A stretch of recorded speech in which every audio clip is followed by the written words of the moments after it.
ఉప ముఖ్యమంత్రిగా ఉన్నటువంటి పవన్ కళ్యాణ్ గారు ఇవాళ పంచాయతీరాజ్ మంత్రి గారు మన నియోజకవర్గంలో ఇప్పుడు మంజూరు చేసింది 27 కోట్ల రూపాయలతో 7 గ్రామాలకి రోడ్లు సౌకర్యం ఇవ్వడానికి ఆయన ఆమోదం తెలిపి బహుశా ఈ వారం 10 రోజుల్లో మనకి ఆదేశాలు రాబోతున్నాయి.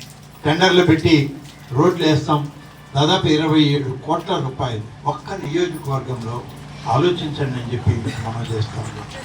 ఈ సంగం మండలంలో వేర్లగూడిపాడు పంచాయతీ ఉంది. అతి దగ్గరగా ఉన్నది. కానీ ఒకవైపు పెన్నా నది, ఒకవైపు బీరా పేరు ఉంది కాబట్టి ఎటు మార్గం లేని గ్రామం. ఈ గ్రామానికి గతంలో నేను ఉన్నప్పుడే రోడ్డు సౌకర్యం చేయాలని ఒక ప్రయత్నం చేశాను, కానీ ఆ రోజు అది చేయలేకపోయాం. కానీ వచ్చిన వెంటనే మొదలుపెట్టాను.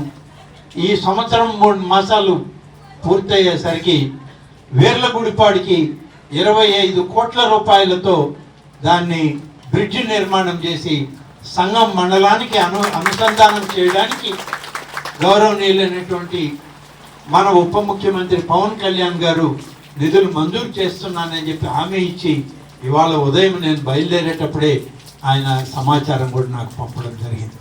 ఆత్మకూరు నియోజకవర్గంలో 2 సబ్స్టేషన్లు మంజూరయ్యాయి.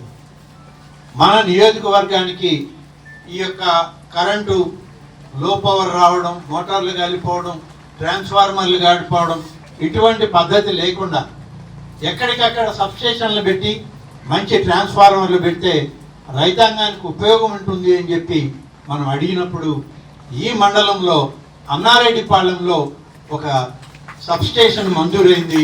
దాన్ని కూడా త్వరలోనే మనకి ఉన్నటువంటి ఎలక్ట్రిసిటీ మంత్రి గారు అయినటువంటి గొట్టిపాటి రవికుమార్ గారు వచ్చి శంకుస్థాపన చేసి దాన్ని మొదలు పెట్టిపోతున్నాం. సంగం బ్యారేజ్ ఎలా వచ్చిందో ఆ రోజు మేమందరం ఎంత కృషి చేస్తే ఆ బ్యారేజ్ నిర్మాణం చేయగలిగాము. దాని మీద రోడ్డు నిర్మాణం చేసి పొదలకూరు, మామిడూరు, చేజర్ల రోడ్లకి దాన్ని ఎలా అనుసంధానం చేశామో చూసాం. ఇప్పుడు ఆ బ్యారేజీ మధ్యలో వచ్చిన ప్రభుత్వం కొంతమేరకే పూర్తి చేసి వదిలేసింది.